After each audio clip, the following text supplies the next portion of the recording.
Si François Bayrou n'obtient pas la confiance des députés le 8 septembre, il devra démissionner. Son gouvernement restera en place, mais avec un pouvoir limité, jusqu'à ce qu'Emmanuel Macron prenne une décision, nommer un nouveau Premier ministre, dissoudre l'Assemblée, voire démissionner. Voici les différents scénarios possibles. En cas de nomination d'un nouveau Premier ministre, vers qui pourrait se tourner le président ? Première option, choisir à nouveau un chef du gouvernement issu de son camp, malgré l'échec des deux précédents. Ce pourrait être l'actuel ministre des Armées, Sébastien Lecornu, fidèle parmi les fidèles d'Emmanuel Macron, ou bien Catherine Vautrin ou Gérald Darmanin. Mais avec un tel choix, la France risquerait de se retrouver rapidement au même point et le président accusé de déni de démocratie. Deuxième option, choisir un Premier ministre plus à droite, comme Bruno Retailleau, pour rallier une partie du RN. Mais en gagnant sur sa droite, le président perdrait sur sa gauche, opération donc sans grand intérêt pour Emmanuel Macron. Troisième option, nommer un Premier ministre issu de la gauche Macron compatible. Le PS s'est dit ce week-end prêt à prendre la relève de François Bayrou en divisant par deux l'effort budgétaire demandé aux Français en 2026. Près de 22 milliards d'euros contre près de 44 milliards pour le plan Bayrou. Et la priorité doit aller à l'investissement et à la justice fiscale pour augmenter votre pouvoir d'achat en relançant l'activité, en recréant de l'emploi et en vous permettant de mieux vivre. Voilà ce que tout gouvernement devrait entreprendre.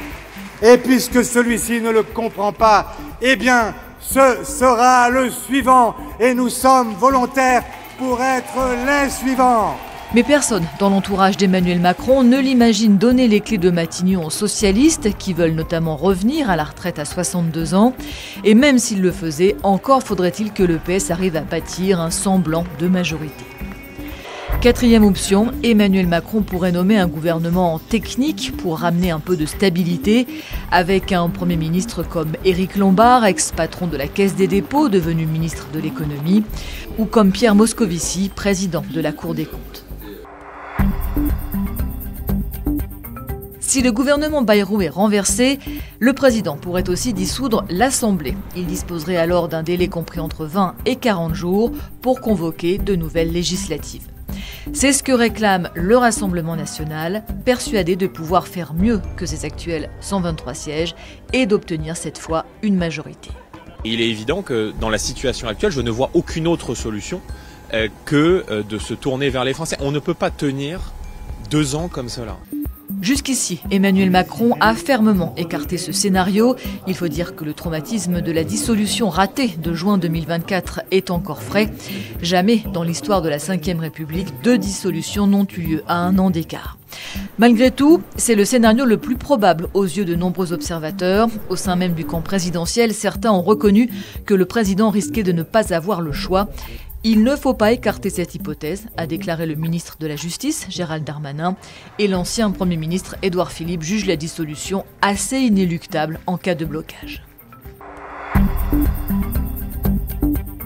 Le scénario le plus radical serait une démission d'Emmanuel Macron, c'est ce que demande la France insoumise. Dans ce cas, c'est le président du Sénat, Gérard Larcher, qui assurerait l'intérim, le temps qu'une élection présidentielle soit organisée quelques semaines plus tard. Et une fois élu, le nouveau chef de l'État déciderait sans doute de convoquer des élections législatives pour obtenir une majorité. Retour donc à la case dissolution. Mais c'est peu dire que ce scénario n'est pas le plus probable. Emmanuel Macron n'a cessé de répéter qu'il irait jusqu'au bout de son mandat en 2027, quoi qu'il arrive.